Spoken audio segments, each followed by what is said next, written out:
Welcome.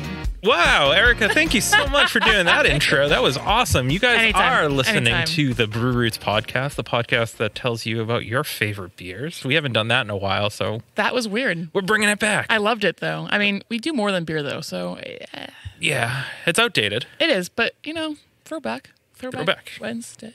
When's Friday. Friday, because it gets released on Fridays, right, Ryan? Every other Friday? Yes.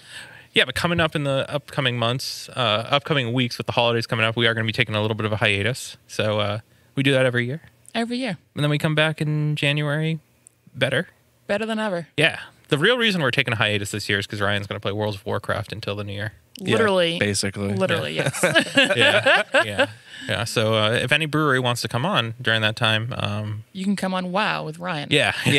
Chat with me on Discord. It would be a great time. Yeah, and we'll change the premise of the podcast to Worlds of Warcraft and beer drinking. Yeah. Which they do go together, you know. I've heard of other podcasts that do that. Yeah. I thought it was just Yeah. like eating Cheetos and playing World of No, Warcraft. no Cheetos. If no. you're looking all cheesy, you wouldn't be able to like press the button. Yeah, so if you I follow... guess you still could. You still could. It'd be gross. Yeah, Yeah. it'd be yucky. Yeah. Oh my God. We're totally off subject. Where are we today? We're at Daydreaming. Brewing We're daydreaming. company. We're daydreaming. At a brewery. I heard that your message to them was, I'm daydreaming about having you on the podcast. Yeah, basically. It was very corny. I'm like, they have a great name for this. I just am going to do it. And they'll either love it or they'll never respond. That's a ever. lot. That's a lot better than my threats. If you do not come on, we will find you. Usually it's triple dog day. Yeah, triple Yeah, dog. I triple dog I dare triple you. dog dare you to come on the podcast because you can't decline that. Can't. So what's going on, folks? How are you? Great. Awesome. It's 11 o'clock in the morning. We have a beer, so That's I'm happy. It's a great day. Is it 11 o'clock? If it's 11 o'clock, we're late. It is. No, we're not. We're No, right we're on time. early. Get out of here. So we're in Derry, New Hampshire. I like Derry. Yeah. Yeah, It's nice. it is nice. Yeah. Derry, New Hampshire. That's the place of the movie It, right? Yes. Yeah. Oh, Well, actually, I think know it's that. Derry, Maine, but Derry, Maine. Jesus, man. Jesus. Wow. Wow. I don't know anything. I'm sorry. I just know about beer and being an engineer or something. And clearly not it. I don't like. Yeah. Got it. Or shit. Yeah, I guess. Good job. No, it's a monster. Oh, Pennywise? Yes. Yeah, I've heard of him. He's new. This intro's really going great. Capital best. intro. So yeah. Let's go around the table. What's everyone been drinking to get you through this cold weather that we've all of a sudden seen? It was like 76 last week. Now 50? It's like it was like 23 this morning. Let's get it real. Yeah, it was nice. I liked this morning. The weather was great. It was cold. That means it's good. All right, Matt, let's start with you. What have I been drinking? Yeah. Ryan and I had the privilege of hanging out with our friend brewer at Jack's Abbey. Or something. wait. Jenna. That's right. Yeah. I forgot you went there. I told her I would give her this stupid shout out in the episode. It's all right, so that's Erica. why. I forgot we okay. went there too. So It's fine. Yeah. Yeah. We had a lot of fun. We Yeah. got to drink some of their beer, and they always have. It's a good time, and it's always good to catch up with Jenna. She's the best. Yeah. I was there on Monday, well, a couple Mondays ago, I guess now. For your pin codes. No, for the Mass Brewers Guild conference. Mm. And that happens there every year. Yeah. It's an awesome time. And I had their Guatemala beer. So it's like basically like a blonde coffee stout, but not a stout. It's just like a blonde ale with Guatemala coffee. It was outstanding. It was so good. It was a lager. It wasn't even an ale. I shouldn't say it was an ale. It was a lager. It was delicious. Not surprised. Yeah. Yeah. Did you learn anything at the Mass Brewers Conference? Yeah. So they had a nice little chat about burnout and how to not get burnt out. I should have went to that. Yeah, they talked about lager. They had this lager brewer come by and talk about lagering beer and such, brewing. is that how you not burn out? Is drink lagers? Yes. Yeah. Yeah, specifically lagers. I would Yeah. say you burn out by brewing. Probably, yes. But yeah, there was like a bunch of other stuff. I mean, it's just like a really great networking event, not just, learning things, but it's one of the few occasions when everyone gets together, which is just a really fun time. Yeah. So Rest in peace to the Massachusetts app, though. That's going away. yeah, R.I.P. There's Yeah. been a lot Yep. of RIPs. Yeah. RIP. Pour one to the out for Brado. yeah, Brado. Yeah. See you later. Sad story. That's yeah. sad. And then channel marker's name. No Yeah. longer. Channel marker. Coastal Coastal Coast. beer brewing or something like I think that. that's I wrong. think I It's the same symbols. So it's CMB still. So it's Coastal Coastal Mass Brewing. Yeah. Which I want to get them on for the fourth time. And We find should. out. We I just should want do like it. I just want like a 10-minute intro. Like, why did you change the name, and why didn't you fight the battle? I want to know. I want to know all the dirty secrets. Okay.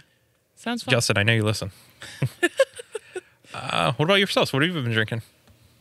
Depends on the time of day. Well, Yeah. Fair enough. Yeah. Early in the day, I like ESB. Yeah, it's a just good nice, early balanced, morning easy beer. drinker. Yeah, and then Doesn't get a lot of love. No, that it doesn't. deserves. It doesn't. It doesn't. Around here, it gets a lot of love. Yeah. but, That's good. yeah. We like to hear that. And then later in the day, whiskey barrel aged imperial stout. Damn. So you just keep a steady That's buzz. great. Well, I'm professional. Yeah. He's a professional, Matt. Professional drinker. I like that. Love that for you, actually. And are you having a seltzer? Water with lime. Oh, okay. I'm like, it could be water. Okay, cool. Gonna start the day with some water. Stay Smart. hydrated. Probably smart. Yeah. She's the responsible of the two of us. Yeah. Someone has to be. Yes. But outside of the water and lime, what are you drinking typically? Whatever there is. Whatever there is. Yep. Great answer. Yep. It's all good. Ryan, that's Love it. like your same answer. No, it's not. 'Cause it's not always whatever. If pastry stout, vomit, right? Mine's I would fave. much rather drink my vomit than a pastry stout. That's gross. And Pretty similar, I feel like. I would rather drink your vomit than a pastry stout. Yeah, see? Oh, you've never drank Ryan's vomit. It's vile. Pretty- It's terrible. But no, I think I finally, I might have like 2 or 3 beers left of the Vermont stuff wow. from our trip. Good for you, really. Yeah, I needed to make some room. Nice. Yeah, so all of that's done. Needed to make some room. I needed to make I some haven't even room. cracked into mine. Of course you haven't. I know. Oh, and all the Jack's Abbey's gone too. Yeah. Yeah, Cool. so There you go. All right. So, like we said, we are in Derry, New Hampshire, not Derry, Maine, home of Pennywise the Clown or whatever. Thanks, Stephen King. Why don't you introduce yourselves and the role at the brewery, and then we have a special question for you after that. Oh, how Special. exciting. Yeah. Well, I'm Andy Day. Not John. I'm not Jonathan, despite the rumors. Alana and I opened up Daydreaming back in 2020, April. Perfect timing. Yeah, the best time. Best time. And as far as my role, it's pretty much everything production-wise and social media stuff. That's pretty much Which what I job's do. harder? Probably keeping on top of the social media. You have to engage with everybody all the time. Yeah. Yeah. And find brewing different things, yeah. Different ways to do it. Yeah, totally different. Yeah. On the Salesforce. I can feel Nice. people to their face, so not on social media. It's much better. Or harder, depending on who you are. I talk a lot. Okay. It's okay. It works for you Yeah, then. for sure. Good. No, and you handle everything in the tap room. Oh, right. I'm basically not That's allowed when I in the drink all tap the room. beer. Like she leaves and I have to like pour beers. I'm like, I don't know what we have on tap over here. I don't know what buttons I'm supposed to hit on the Yeah, PLS. But, yeah. So she's not giving herself enough credit. Yeah, But when the PS breaks, you're the man who fixes it. fair. I do break that a lot. Yeah. Happens. Yeah. I think every brewery breaks their point of sale system a lot. A lot. Yeah, Yep. Yeah, we go to those ones where they have the handhelds one. I'm like, yeah, Good luck. Paper and pencil seems just a Yeah. little bit easier at this point. Right. All right, so the special question is, when did you fall in love with craft beer? I'll let you start. Okay. Is that just because you don't know and you're thinking? No, I know. Oh, I know. I just, ladies first. Yeah. Oh, gentlemen. I've been drinking beer for a really long time. My parents love beer. They love wine. They love food. So it was always something that you would pair together. And then drank terrible beer in college. Didn't we all? Name drop. Which ones? Yep. Which ones? MGD. Yep. Oh my God. Yeah. it was GD? In the big tall cans. Yeah. We would make towers of them. Yeah. And then great. that was the end of cream stout. Sam Adams cream stout came along, and that was the end of MGD. Yep. That was it. Beautiful. Yeah, that was kind of my love for craft beer too. I had the person I was seeing at the time. I was 19, so I was underage, and she was in college, so I was there all the time. And it was like she was trying to find me a beer that I would drink. So we went through all the garbage: Bud Light, Miller Nice. Lite, Busch Light, Light. She had a friend come over, and he had a 6-pack of Sam Adams cream stout, and had one of those. I'm like, why haven't we had this one yet? Yeah. And so the cream stout was That's my love. crazy that you guys started Yeah. like the same beer. Yeah. This was meant to be. It was meant. Yes. Yes. Yes. I love it. Does cream stout even exist anymore? No. I like to think it does. Down in It's Mass. got a special place in our hearts. So, Yeah. yeah. Yep. Wow. That's special. Yeah. Just like a special question. Special answer. So I think we'd be remiss to ask about the name. Obviously, Daydreaming. I'm sure this was like a idea for many years to come. Or how did it come to be? We were sitting in the production room making sanitizer, and then I got the notebook out. It's like, okay, we need to come up with a name. So we just started writing them down and throwing them out, and you look on the computer to see if that brewery existed. And it's like we knew we wanted to use Day because it's our last name, and we're dreamers. And here it is. Oh, I Yeah. like that. Beautiful. That's pretty cool. When did the idea of opening a brewery come to fruition? We had talked about it briefly. So 2018, I believe, we opened the distillery. And Okay. we had talked about the idea like, oh, we could probably use some of this equipment. We could do beer here, but we never really did anything with it. And then in 2019, we ended up going over to England, and we had been talking more about opening up a brewery. And we just kind of really fell in love in the 10 days that we were there with the pub experience that existed. And it was like, you know what is super cool is sitting here and being able to drink beers all day long. And you never get trashed. You just sit there and it's part of the culture. Yeah. And so that was sort of like, you know what? Nobody's really doing English style ales in New Hampshire right now. Maybe that's our thing. Maybe that's what we do. Yeah. And we kind of create the pub experience. So I guess that's maybe the answer to your question. Yeah. I think that you're doing a great job. I feel like it's a pub. Yeah. I mean, obviously, you're not in England. It's not an English pub, but like it's as close as you can get. I think it feels cozy and pubby. Puppy. Let's backtrack a bit. Fermentables. You were talking about a distillery. What and came first? What came first? Like, were you home distilling? I know that's taboo That's subject. illegal, Yeah, that's a sir. taboo subject. You're making essential oils, right? Yeah. Right. Yeah. Perfumery. Yeah. So we've been fortunate. We've grown with the New Hampshire craft beer scene. We've been involved in it since 2011-ish. Oh, wow. Yeah.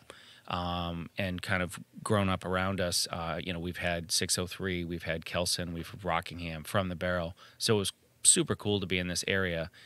So something that didn't exist was a craft distillery. So that's kind of where that came from. So we opened that in 2018, and then, as I said, it was just a few years later we said, okay, actually we're going to open up the brewery, and that was unfortunately really bad timing given COVID times. And then a year later we ended up doing the wine thing too. So we've kind of... Do you make your own wine, or you just serve wine? We make our own wine now. Yeah. Yeah. And that all came about from a kind of like a COVID times thing where we were, we've always tried to at the restaurant serve and feature other people's stuff, and we had one particular winery that really pushed for us to put wine on tap. So we sourced a bunch of kegs, and then suddenly we weren't going to have access to that anymore, and we're like, well, we just invested all this money in wine on tap. Wine stuff. Yeah, so that is how we ended up in the wine piece. But and to again back to answering your question, we started with the distillery, then the brewery, then the winery. So- And then the restaurant came a part of that, like through COVID, or No, the restaurant. So when we first started, we ended up purchasing a beer store that was underneath the Tupelo Music Hall. It used to be in Londonderry. yeah. It was a 220-seat venue. It was very intimate, very cool spot. And we had a beer store called the Drinkery underneath that. So that's how we got started. Gotcha. This was like when 603 Brewery just started distributing, bombers. Yeah. So that's kind of where we got started. And about a year and a half later, we ended up opening up Cask and Vine, which is the restaurant. And the idea was, this was before you could find anything besides Sam Adams on tap at any other location. Like Sam Adams was the craft beer. So when we opened up, we wanted to have stuff that nobody had ever seen before. So that was kind of what we tried to do with Cask and Vine. Wow. Gotcha. So you've done everything. Yeah. Just about. Yeah. Yeah. All right, so we are going to get into more questions, but we are going to go to a word from our sponsors. So take it away, sound guy Ryan. At our local homebrew shop, Beer and Wine Hobby, you can get everything you need to make beer, wine, cider, cheese, and more. Not sure where to start? They have knowledgeable staff there to help. Beer and Wine Hobby is family-owned and located in Danvers, Massachusetts. Visit their website, beer-wine.com, and use our promo code BREWROOTS for 10% off your online order today.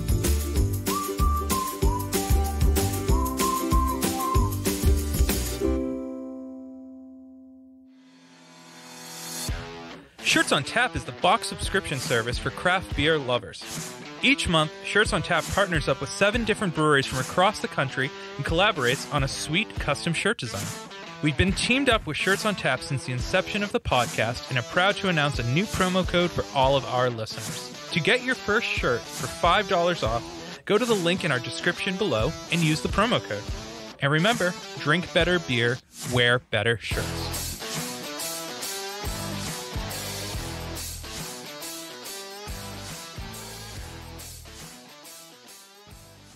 Being immersed in the New Hampshire scene before it's kind of taken off, and I think in the last 5 years it's really Taken off. yeah, it's not just a pathway to Maine or Vermont as it was in the past. Seeing the industry grow, how cool has that been? And now being a part of beer, wine, distilling, is it cool? Yeah, no, I think it's awesome. One of the things that we like to pride ourselves in is that we were the first place that poured 603's first pint on tap, and they're everywhere. They're like the Sam Adams of Yeah, they're in New Market Hampshire now. Basket. Yeah, Yeah. it's crazy. So, and we've been fortunate. We've poured just about everybody that's local their first pint in a bar, and we've gotten to know them and gotten to know, their stories. A huge piece for us was always about the stories. So, getting to see New Hampshire go from when we got involved, I think there were 13 breweries in the state, and now there's over 100. We're one That's of crazy. them. So it's unbelievable. It's super cool. Yeah. Yeah. It's funny. We also love stories. Oh, yeah, he tells stories. We love hearing stories. So, you mentioned you had the equipment and you thought, well, let's open a brewery. I think distilling is an easier process than beer, in my opinion. Beer is very hard, unforgiving. Yes. Yeah. You disagree? No, absolutely. No, yeah. Do you know that going in? Or were you like, oh, I can make whiskey, I can make rum, this is... I think actually getting into the distilling piece, that was very trial by fire and very educational in a hurry. Yeah. It is definitely more forgiving, and we didn't actually realize how forgiving it was when we first started, but some of the things that you can do and get away with when you're creating a wash that you're going to distill, it blows my mind. Whereas, yeah, brewing, there's so many nuances to it. It's the same thing like wine. It makes me laugh that people have that there's this sort of snob culture around wine. Yeah. And the thing about wine is, and I don't know if this sounds like I'm being whatever, but it's like You can say wine, it. wine's not that hard in the sense that you have a product and you put some nutrients and some yeast on it, and then you let it do its thing, Yeah. and then you decide if you're putting it in a barrel or not. Yeah. You Yeah. add a few other things to clear it up, and then you have wine. But for all those people out there making wine, hear him. He added yeast. Please, for the love of God, add yeast. So I work at a homebrew shop, and we have so many old wine guys, and they're like, their family comes from Italy, and they're like, we don't add yeast. It's like, so you just let it go wild, and you just see what happens.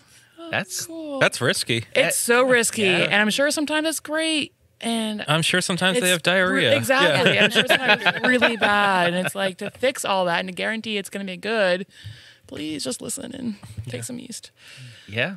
But anyways, Yeah. So Yeah, no, beer is definitely great. that has that's the least forgiving. It's the most you need to kind of be on top of every part of the process. Yeah. Yeah. For sure. Humbling almost. Yeah. Yeah. Right. Because you're creating the product, not like it's not just wine. Like you kind of have it and you're just guiding it in the right direction. Like, Right. you're I really mean, going from square one. yes. Yeah. Yeah. So you mentioned the English styles. Yep. So you have an ESB.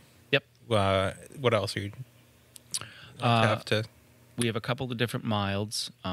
We have an English brown ale. We have an ordinary bitter. Nice. We have an English style barley wine. So those are kind of been the staples of what we've tried to do. Yeah. Nice. Yep. That's awesome. Do you incorporate cask into any? Oh yes. Okay, So cool. Yeah. yeah, one of the things. So when we first decided to open the brewery, we actually didn't plan on doing a full blown tap room. Like what we wanted to do was supplement some low grav stuff in the restaurant, and then also have rotating cask beer all the time. You know, subbing in every once in a while. Anybody in the industry who wanted to provide us with a cask, we put that on. But that was our goal. And again, COVID times happened, so we weren't able to do that, and we had to change our whole ideology about what we were going to do next door. And now we've just now, once we came back from a break in the summer, we committed to what we originally wanted to do, and that was to have cask on all the time. Yeah. So we always have something on the engine every day that we're open. Yeah. That's awesome. Yep. I was on Reddit recently, and that can be a cesspool, but there are a lot of people talking shit about cask. I personally like cask a lot. We have a lot of new listeners. For those who may not be familiar with cask, it's not just warm beer. Can you educate our listeners? That's unfortunately, so I can see why people would be Turned off. anti-cask. Yeah. Yes, because so many people do it badly. Mm-hmm. And Yeah. the thing about it is it's not supposed to be flat, and it's not supposed to be warm. It should be served somewhere between 52 and 55 degrees, depending on what the beer style is.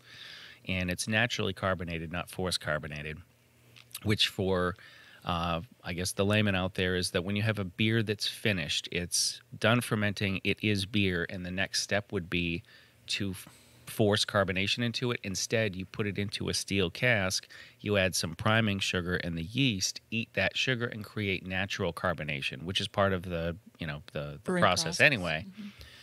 So when that beer is poured, you should have a very subtle but very lingering head on that beer and a very subtle carbonation, but not flat.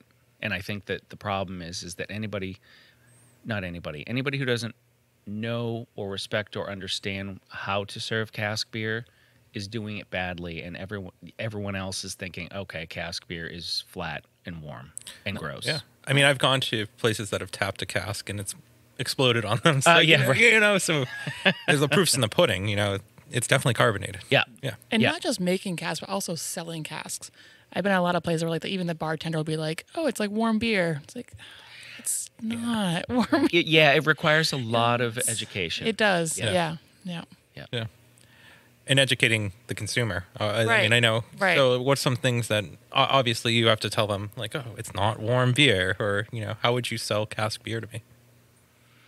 I would ask you if you've ever had cask beer, and then based on your answer, I would probably say something along the lines of, just so you understand, it's not flat and it's not warm. We temperature control our cask, and it's naturally carbonated. And I would explain very quickly the process that I just said, and that it's got a lot more nuance in the flavor than a forced carbonation beer.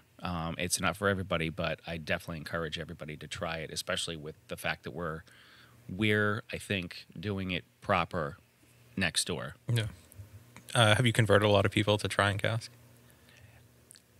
Yeah, actually, we've had a few people come in, and sometimes what we try and do is we try and have the draft version on at the same time as the cask. Love it. That's We cool. ask them to check Side them by side side. by side. Yeah. And they're like, wow.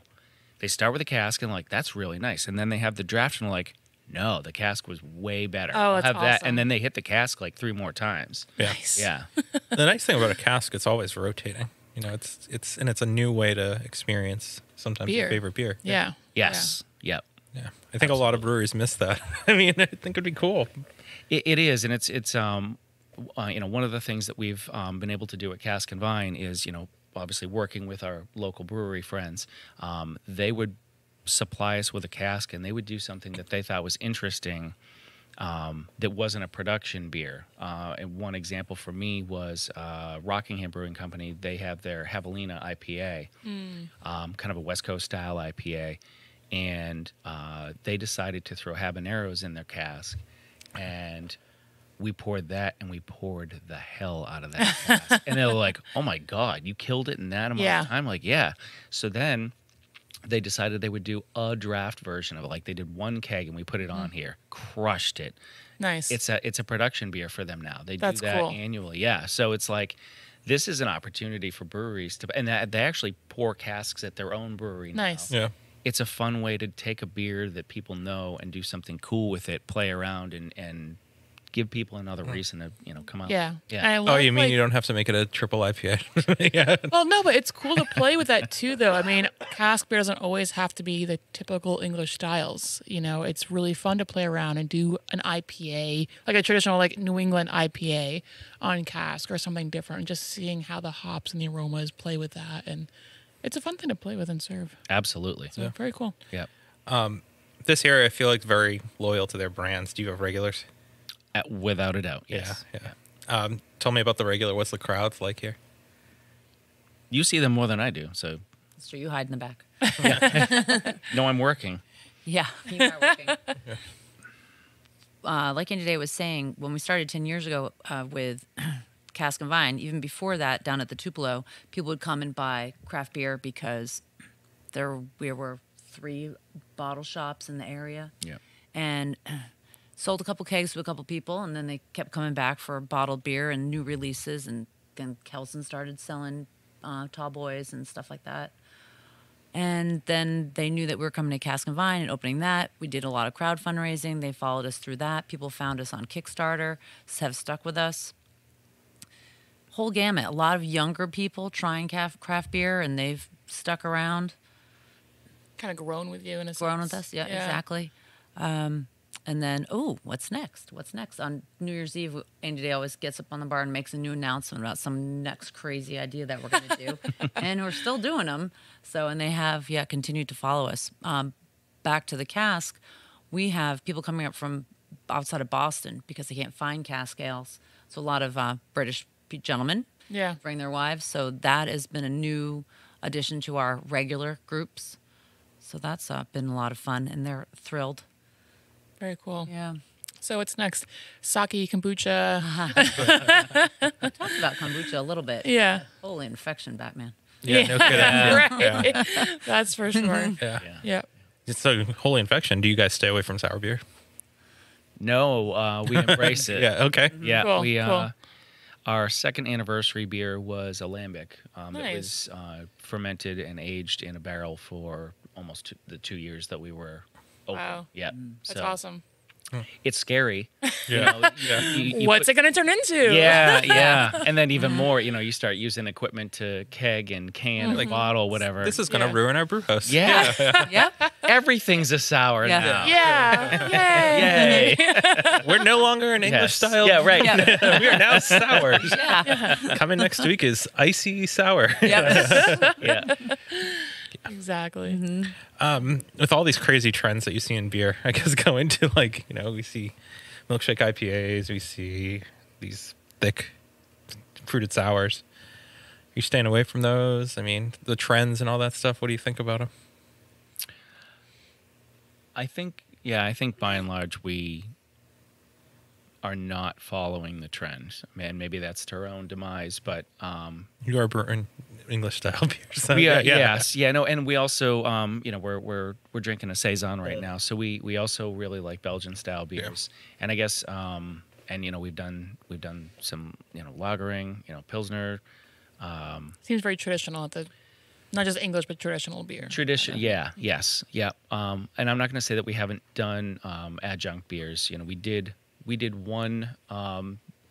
Quotes, milkshake IPA, we threw some coconut in it and lactose. But for the most part, growing up in the New Hampshire craft beer scene, before we in my opinion, went off the rails a little bit and started doing these crazy styles of beer.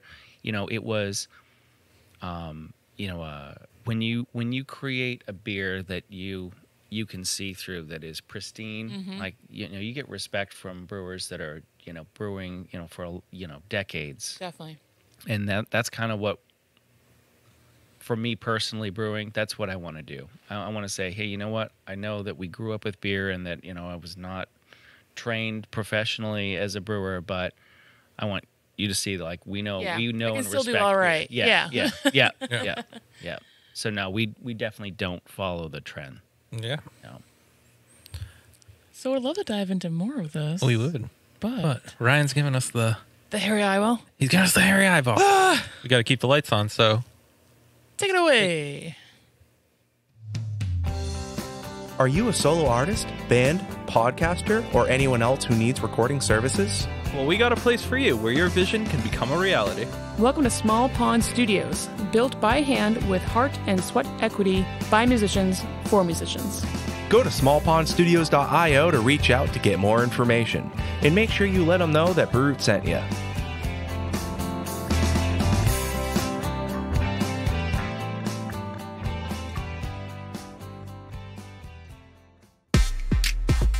Hey, Sound Guy Ryan here. Didn't know if you heard, but we're a part of the Hopped Up Network. There you'll find other informative podcasts about beer. So go ahead, follow them on social media, and visit them on their website, hoppedupnetwork.com, to learn more about the people, beer, and breweries from around the country. And until next time, thanks for listening. Cheers.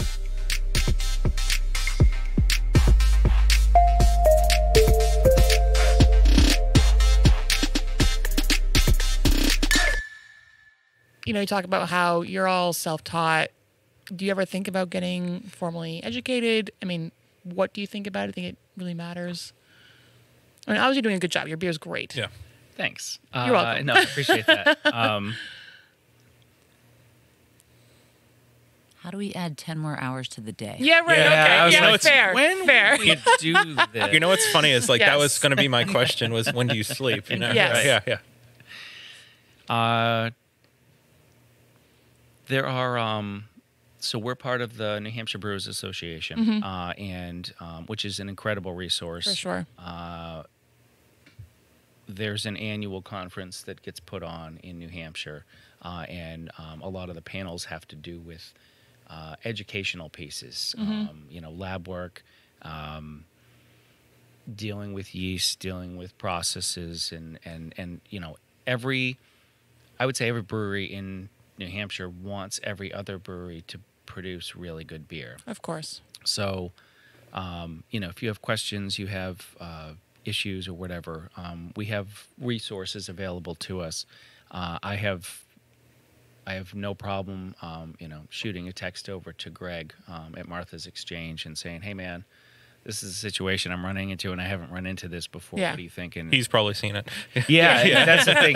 He's been around for a We've while. interviewed him. Yeah. He has been around for a while, and it's funny too because a lot of the relationships that we have that are the tightest relationships are with some of the old school guys that have been doing it for 20 years. Oh, yeah. And they laugh at us, laugh in a fun way that they're like, all these guys, they're opening up and they're doing the New England style, this, that, and the other thing, and the lactose this, and you're sitting here trying to make old school beers, and there's a certain amount of respect there. So they obviously appreciate what we're trying to do and want to make sure that we're doing it well. So as far as formal education, I don't see that would be something that we have the time for, Or that it's necessary. There's necessary, which isn't to say like I don't think that our beer is like beyond reproach, and we couldn't actually refine our processes and do that much better of a job. But I do think that there's resources out there that we're not afraid to tap into. Cool. Yeah. Cool. Yeah. So I guess, when do you sleep? I sleep like the dead. Yeah. Oh yeah. Yeah. No, Alana sleeps for the two of us. Yeah, she's That's like, you good. came to bed at 3:30 in the morning last night. I'm like, I know. Yeah. I know. And then you guys were knocking on the door, and I'm like, oh my god, the coffee You're hasn't here even already. kicked in yet. No. That's why we gave you that half an hour buffer. Yeah, We're like, yeah. Yeah, no, that was wasn't- absolutely Yeah. perfect. And then I'm Good, thinking, good. you know what? We can throw a beer in this. We're gonna be just fine. Yeah. Yeah. All right. Yeah. So speaking about when do you sleep, what is your brew schedule like? I mean, like a lot of people just brewing beer, but you're doing everything. Like, what does a week look like? Yeah, what for does your you? fermentation Yeah. schedule look like? Yeah. You know that game Tetris? Yeah. Yeah, right. Yeah. Yeah, no, that's Cool. definitely true. Cool. Tetris, got it. So brewing is right now it's slowed down. We have a lot of wine screws everything up. Sure, It's that space is- season It right just now. takes forever. So, again, we talked, it's not difficult, it's just a pain in the ass because it takes It's time consuming. Yep. So in an ideal world, we brew once or possibly twice a week, and then we're packaging the following week something else that had been brewed a week That's in the and a half, tank. two before. That's ideal. We haven't been able to do that. So, with the restaurant, we actually we didn't have a chef for the better part of a year. Oh wow, Which I ended up jumping into that role. fun. So what would happen is we would brew and brew and load up everything, Yeah. and then everything would be ready at the same time. So then it would be package. With Yes. the little Blickman. Oh, with the bottle. Blickman. Yes. Oh my God. Yes. Yep. Oh goodness. Yeah. So but in an ideal world where we're trying to get back to, once this batch of wine is done, we're looking at brew probably at the beginning of the week, end of the week, and then there's a staggering that happens. Of Which, distilling in between all of that. yeah, and so the distilling piece, we're only allowed to have so much high octane, Okay. unpackaged liquid next door. Gotcha. So typically, if we have stuff in barrels, we're probably not distilling much, or if we are, we're packaging it immediately. So Gotcha. So it's out the door. yeah, so distilling is like, we'll distill a whole bunch of stuff, and then we won't distill for A while yeah, while it ages. yes, Okay. yep. Got it. What's your license look like to get all of these? We pay the most of Yeah. The most. yeah. We were thinking, oh, cool. If we open up this brewery, we'll get the nano license, which is like $250 or something. Yeah. You're like, wrong. Yeah. Psych. You can be a brew pub or you can be a beverage manufacturer, and both of those are just under $2,000. So we have that, and then manufacturing liquor is just under $2,000. Wine is $100. So we're like, why Sold. wouldn't we do? Right. Why wouldn't we do wine? Jeez, you know? wine. Right. What's What's $100? problem? Yeah. What's $100 after Damn. that? Get a zero. Yeah. Yeah. Wow. Why not do wine? Yeah. Wine not. Yeah. There you go. Yeah. So what's next? What's next? Any vacations? No. Yeah, right. Yeah. Right. It's funny that you mentioned that. Actually, we're trying to get back to a point where we can not be here every single day, because that's kind of what we've had to do, especially Well, with being COVID behind and everything else. I mean, yeah. Yeah. So we're trying to get back into a more routine brewing schedule. We've barely tapped the market as far as, we have some of our beers on tap at our restaurant, and we have a couple of bottle shops that we support, and we have a couple of on-premise locations where they're pouring draft beer for us. So we're trying to ramp that up and get back to what. Well, I guess that wasn't what we were originally going to do, but then we had to change everything because of COVID Right. times. So what you did was original. So what the new plan is to kind of get back at that. So yeah, what we're looking at is trying to have a little bit of us time, Yeah. and not be here all the time, but kind of continue to do what we love. Yeah. Very cool. So what do you serve at your restaurant? What kind of food do you serve? Americana. Yeah, we try and figure out how to describe it. Our original chef was with us for 8 years, and he had a great menu. Try and do a lot of seasonal vegetables, so it's always rotating. And then David came in and he completely changed the whole restaurant and the whole menu and everything, except for 3 items that remain that were the original items. But he's doing salmon, but with parsnip puree and smoked paprika oil and stacking things and grilling things and asparagus like you can't even believe.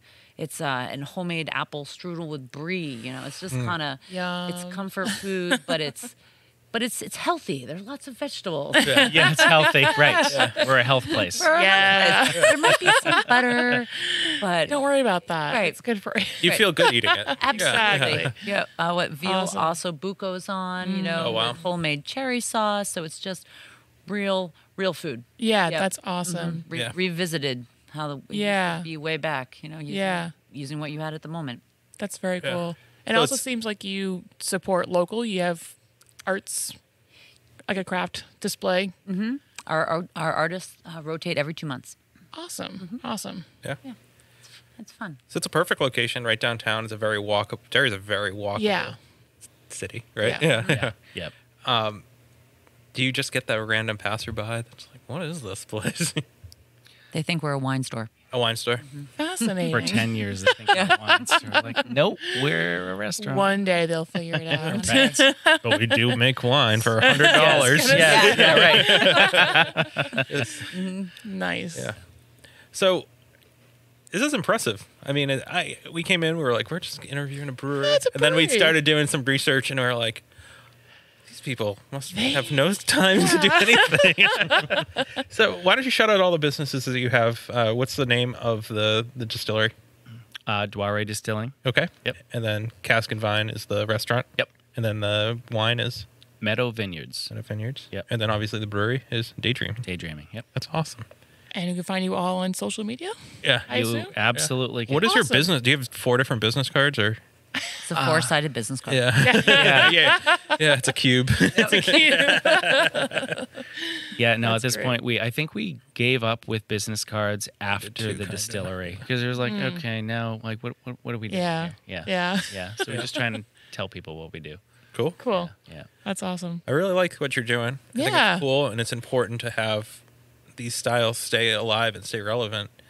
Because I think we see a lot of breweries trying to open up with The newest thing. And trying to be the cool kids. sometimes you know? it can I mean, be it's a kind of business, crazy. and New Hampshire's gotten a little wacky. It's nice to, see someone that's I'm pumped. I'm Rounded? drinking a saison at Yeah. 11 o'clock in the morning. Let's put it that way. exactly. It's been great. If you were like, this is my fruited sour, that's 11%. I don't know if I want that right now. Yeah. Cool. Well, thank you so much for doing this today. Thanks for having us. Yeah. Where are you physically located? We're at 1.5 East Broadway, downtown Derry, New Hampshire. 1.5. Yeah, it's weird. Harry Yeah. Potter stuff. It really is. That's fun. Yeah, you get trucks showing up, and they're at like 112 East Yeah. Broadway. Look, there's Yep. some guy in front of a house right now, and he's really upset that I have my no. semi parked here. Like, yeah, it's 1.5, not 112. Oh, Jesus. Come back down the road.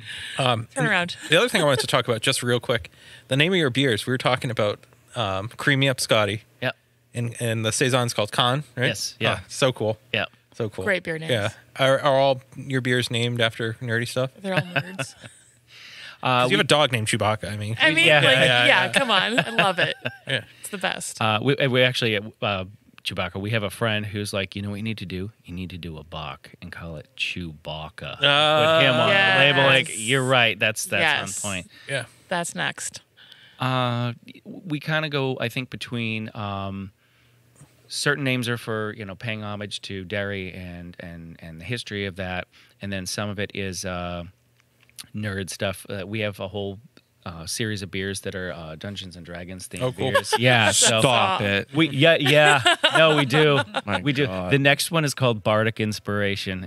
Amazing. Yeah. So That's yeah. great. So yeah, we're nerds. So we have fun. If you do Love a it. World of Warcraft one, you should have Ryan. Let us know. All right. Yeah. Let us know. We'll be here in a heartbeat. That or Magic the Gathering. Yeah. Okay. Excellent. Cool. Oh my God. Well, we've gone off the rails now, so we're gonna drink some more beer. Catch you on the flip side. We hope to see you at Daydreaming soon, and thank you for doing this again. Thanks for Thank having you. us. Awesome. Cheers. Cheers.